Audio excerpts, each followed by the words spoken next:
Good morning বন্ধুরা, কেমন আছো তোমরা সবাই? আশা করছি তোমরা সবাই ভালো আছো। সৌমিস ব্লগে তোমাদের জানাই সবাইকে ওয়েলকাম আর অনেক অনেক ভালোবাসা দিয়ে আজকের ব্লগটি স্টার্ট করছি।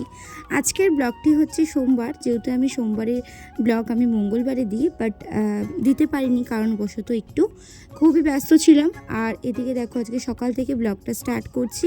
সকালবেলা তোমাদের সঙ্গে ছাদের আগে ভিডিওটি দেখে নিলাম, ফুলগুলো কি সুন্দর উঠেছে।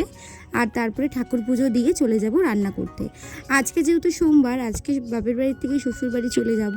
আর ওদিকে তোমাদের দাদাভাইও আজকে ছুটি আছে, যেহেতু কালকে মঙ্গলবারের ছুটিটা সোমবারে পেয়েছে, তো আজকেই চলে যাব। ওদিকে ডাল ভাতটা বসিয়ে দিয়েছি আর ওদিকে আজকে মাছ করব। আজকে হচ্ছে লোটে মাছ করব। লোটে মাছের আজকে একটা তোমাদের সাথে নতুন একটা রেসিপি শেয়ার করব। লোটে মাছ তো আমরা অনেক ধরনের খেয়েছি, কিন্তু এইভাবে লোটে মাছের ঝাল কে কে খেয়েছো অবশ্যই কিন্তু কমেন্টস করে জানিও। আমি যাতে একদমই লোটে মাছগুলো, যেহেতু এটা নরম মাছ, যাতে একদমই গোটা গোটা থাকে সেইভাবে আজকে রেসিপিটি তোমাদের সাথে শেয়ার করব। দেখো, লোটে মাছ তো মানুষে অনেকে অনেক রকমভাবে করে, আমি যেভাবে করি সেটাই তোমাদের সাথে শেয়ার করব। তো এদিকে মাছটাকে ম্যারিনেশন করে রেখে দিয়েছি, আর তারপরে এদিকে ডালটাকে আমি সম্বার দিয়ে নেব। আর এই গরমে মুসুরির ডাল টমেটো বা তেঁতুল দিয়ে কিন্তু জাস্ট অসাধারণ লাগে, মানে টকের ডাল।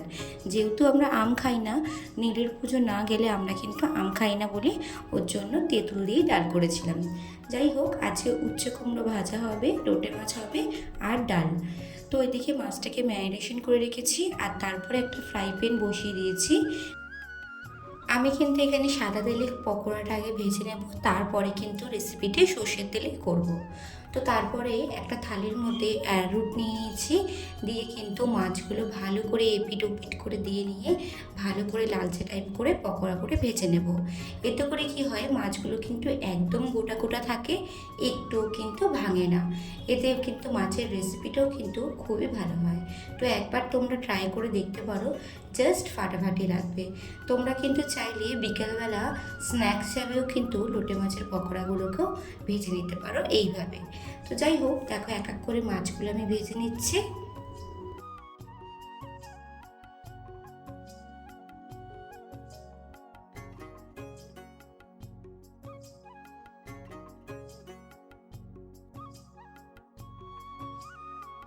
তারপরে যেভাবে তরকারি করে সেভাবেই রান্নাটা করতে হবে। তো তারপরে দেখো, তোমাদের সাথে আর আমার ব্লগ করা হয়নি, কারণ আমাদের ফ্ল্যাটে আর কি দোতলায় একজন মারা গেছিলেন, তো ওজন তাড়াতাড়ি করে রিহুকে নিয়ে বেরিয়ে এসেছিলাম, কারণ যেহেতু একটা বাচ্চাকে নিয়ে আসবো, বেশিক্ষণ আর ফ্ল্যাটে থাকিনি, তো ওর জন্য আর ভিডিও করা হয়নি। বাড়িতে এসে একটু স্ন্যাক্স করেছিলাম, ফ্রেঞ্চ ফ্রাই আর একটা কোল্ড ড্রিঙ্কস কিনে নিয়ে এসেছিলাম, তো সেটাই একটু টিফিন করে নিয়েছিলাম। তো বাড়িতে আজকে যেহেতু খাবারের কোনো চাপ ছিল না, রাতের ডিনার ছিল, তো ভাবলাম আজকে এই রেসিপিটা তোমাদের সাথে একটা শেয়ার করি।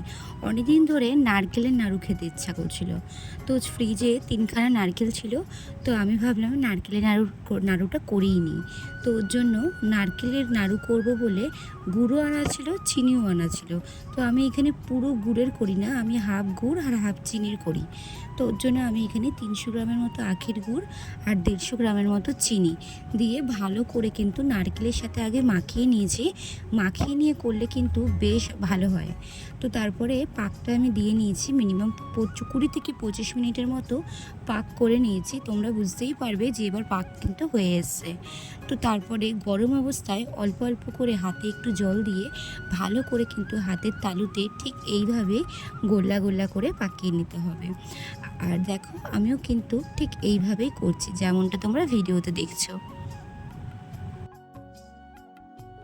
আগে বছরে এই একটা দিন, মানে লক্ষ্মী পুজো আসলে আমরা এই নাড়ু খাওয়ার জন্য বসে থাকতাম, বাট এখন যখন নিজেই পারি করতে, ওর জন্য এখন যখনই মন ইচ্ছা করে তখনই করে কিন্তু বানিয়ে খেয়ে নিই।